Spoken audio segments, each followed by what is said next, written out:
لەم بازارەیە سەرجادە و سەرشۆسە هەموو شتێکی لێیە، هەموو شتەکانی سەر دوکان و مارکێت و مۆڵەکان زیاتر خەڵک بۆیە ئێرە چونکە نرخەکانی هەرزانترە. ئیتر بە لە دوای نێڕۆ دێ، ئێستا جەو چونکە گەرمە خەڵک زیاتر ئێواران دێ.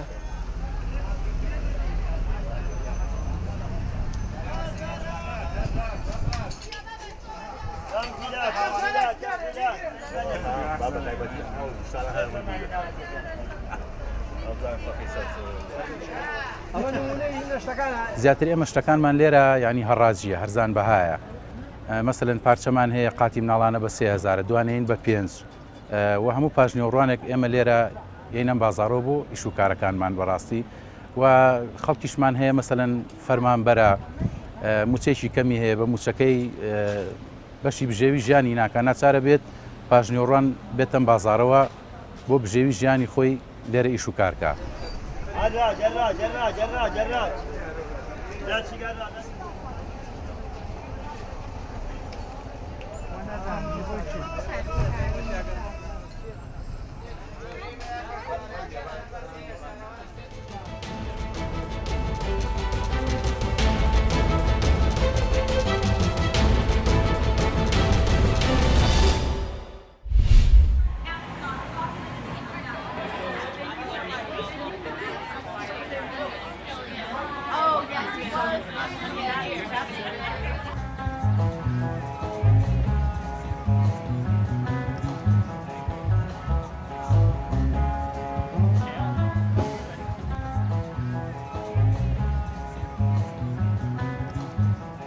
I think one of the central messages of this event is that everybody's got a story to tell, and even people that come from backgrounds that may be completely different from yours might have a story that's similar to yours or that resonates with you in some way.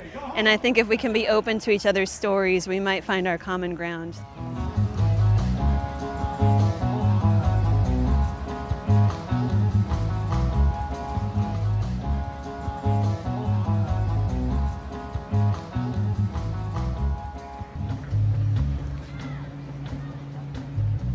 One Journey is a celebration of refugees and all that they add to our communities.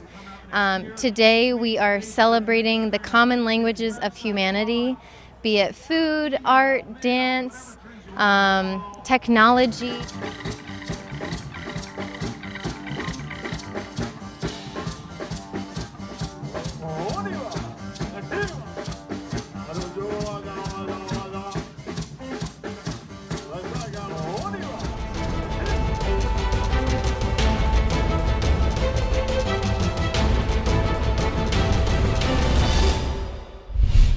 دەکەوێتە سەرگردێکی جوان خەیراتێکی زۆری تێدایە جێگایەکی لێ پێی دەڵێن باباگرگڕ دەستم لە بڕینەوەی ئەو دارانەدا نییە سکێچی دڵیان لەسەر هەڵقۆدراوە خەنجەرم لە پشتی ڕووبار هەڵنەکێشاوە کاتێ بە تەریقەتی دەریا شەپۆل دەدەم کاتێ بە نیەتی هەڵم لێڵ دەبم.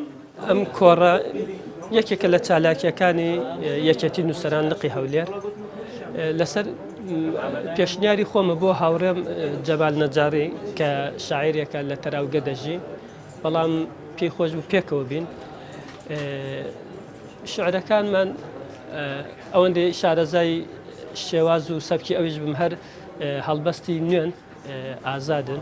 خەونی دەرە دەستی برد بۆ ڕوخساری بەیانیەک کورسی دەسەڵاتەکەم جێدەهێشت خۆم دەخستە ئامێزی گزینگ و درختێک فێری ژیانەوە. شعر بەشێکە لە ژیانی من چونکە من لە ڕێی شعرەوە باز لە هەموو ئەو ڕووداوانێکە بەسەر خۆم و بەسەر میلەتەکەم و بەسەر دەوروبەر و هەموو ئەوانە دەبێت ڕنگدانەوەیەکی جیاوازی هەبێت لە شعری مندا.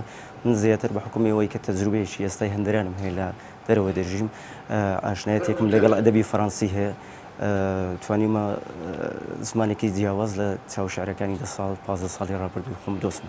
بڵە مێلاقە بدەن لە سینگیان لە ئۆتۆمبیلە جامڕەشەکانیان دابەزن ئاوێزانی باڵایی دەبووم ملوان کێک